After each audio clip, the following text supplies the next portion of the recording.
ඔන්න දැන් මම පත්‍ර කියවන්න යන්නේ. හැමෝම ලෑස්තිද? මල ගෙවල් නම් කියන්න එපා පින් සිද්ධ වෙයි. ආරම්භයේදීම මලගයක් තමයි තියෙන්නේ සුපුරුදු පරිදි. කියන්න එපා මම උඹට නෙලනවා. නෑ මෙන්න තවත් 69 ලක්ෂයේ ඡන්ද ප්‍රතිඵලයක් ජල ගාස්තු වැඩි කරලා.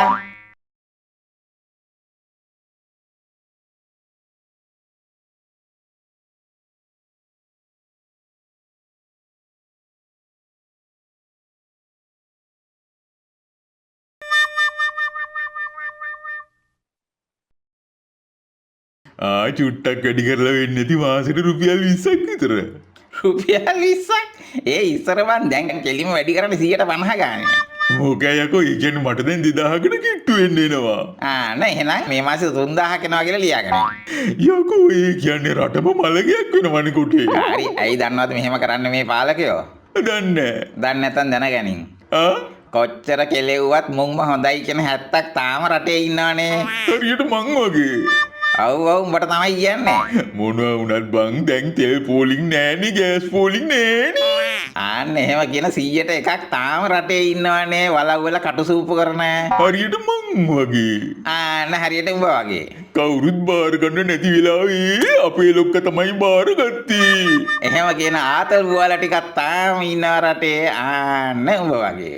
කොටේ මෙච්චර කෙලවිලා තාම උන්ටම කත් අදින මං වගේ උන්ට මොග්ගු කියලාද කියන්නේ?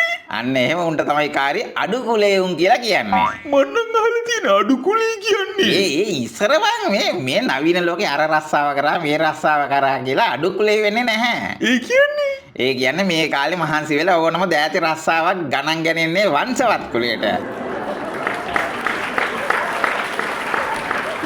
ඒ වගේම අඩු කුලේ කියන්නේ තොපි වගේ උන්ට. හරි අපි අඩු කුලේ වැඩේ තියෙන්නේ කොටේ අඩු කුලේ අපිටවත් සහනයක් දෙන්නේ නැද්ද මේ අක්කු? දෙයි බලන් හිටපන් කාරී මම මේ වතුර බිල වැඩි කරපු ගුණ්ඩ මං ඇමතිවරයා සම්බන්ධ කරන්න උත්සාහ කරන්නේ. හරි යාන්තම් රින්සන. Hello. Gundaman නැමතුමා වණක්කම් කොට උඩේ. මිස්ටර් ගුණ්ඩමන් මේ වතුර බිල වැඩි කරා කියලා ආරංචි. ඒක දුන්න කොට උඩේ පරිශලෙන්න දෙන් ෂපද. ෂපයි මාර ෂපයි. මට තියෙන පොඩි ප්‍රශ්නයක් අහන්න.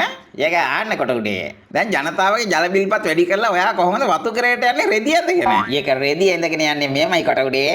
කියන්න බලන්න. ඒක උඹලගේ වතුර බිල් වැඩි කරාට මං වතු කරේ ජනතාවගේ වතුර බිල් වැඩි කරන්නේ නැහැ කොට උඩ. ඒවයි මමයි.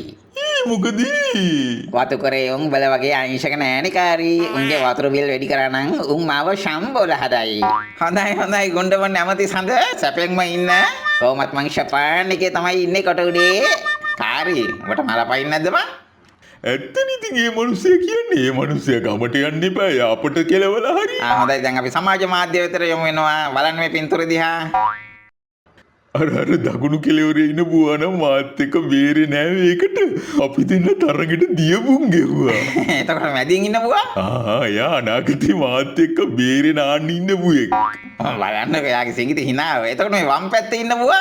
එයා තමයි රටේ අවංකම දේශපාලකයා. තමන්ගේ පෞද්ගලික දේපල පවා ජනතාව වෙනුවෙන් පරිත්‍යාග කරන මහා දානපතියා. මොකක්ද දන්නේ කට අරන් ඉන්නේ? මොනවටද ඉතින් ඔතනිනුත් කීයක් හරි කටට වැටෙයි කියලා. හොඳයි අපි යමු වෙනවා දැන් ඊළඟ සමාජ පෝස්ට් එකට. අයියෝ මොකද මට වැඩකුත් නැහැ රටට වැඩකුත් නැහැ. මයි ගෙදර උන් දැත් ඔය කතාවම මට කියනවා. ඒ උනට බලන්නකෝ මෑන් නිකන් මෝල් ගහක් ගිල්ලා වගේ හිටගෙන ඉන්න අපූර්ව බොහොම ආඩම්බරේ. ඉතින් මාත් ගෙදර ඉන්නේ ආඩම්බරින් තමයි. බලමු ඊළඟ පෝස්ට් එක අප්පා මේ වඩු දෙකක්. කාරි. අනේ අම්මේ පළාත් දෙකක ජනතා බුද්ධියේ කැඩපත. කාරි මේ හිනාව බලපංකෝ. හරි උරතල් හිනාව කොටේ. කාරි ඔය හිනාවට රැවටිලා තමයි පුත්තලම ජනතාව මෑන්ට වැඩිම මනාප දීලා තියෙන්නේ. කොටේ මටත් බැරිද ඔය වගේ හිනාවක් හදාගන්න? හදාගනින් උඹවත් ගෙන්නයි ටීවී channel වලට. ඒ මොනවටද? ඇයි බං උඹ දන්නේ නැද්ද ඔය මෑන්වනේ දැන් උඹලගේ පක්ෂෙන් දේශපාලන සාකච්ඡාවලට යවන්නේ. ඒ උඩට කොටේ මෑන්ගේ සහජ දක්ෂතාවයන් එක්ක මට නම් ඇරෙන්නවත් බෑ. පොර පට්ට වැඩා. මොකටද පොර වැඩ වෙන්නේ? ඇයි කොටේ YouTube එකේ views ගන්න ඕනේ නම් පොරව ගෙන්නපන්. පොර આવොත් views තමයි. ඒ කියන්නේ ජනතාව අතර පොර ජනප්‍රියයි. අනිවාර්යෙන් පොර තමයි ජනප්‍රියත්වයේ අංක 1. මොනවටද පොර ජනප්‍රිය? පොර ජනප්‍රිය ගොන් කතා කියන්නේ. ලයික් දාන්න, ෂෙයා කරන්න.